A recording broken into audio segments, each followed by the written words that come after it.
श्रियकान्ताय कल्याणनिधये निधयेऽर्तिनाम् श्रीवेङ्कटनिवासाय श्रीनिवासाय मङ्गलम्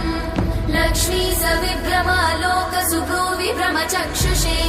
चक्षुषे सर्वलोकानां वेङ्कटेशाय मङ्गलम् श्रीवेङ्कटाद्रिशृङ्गाग्रमङ्गलाभरणाङ्ग्रये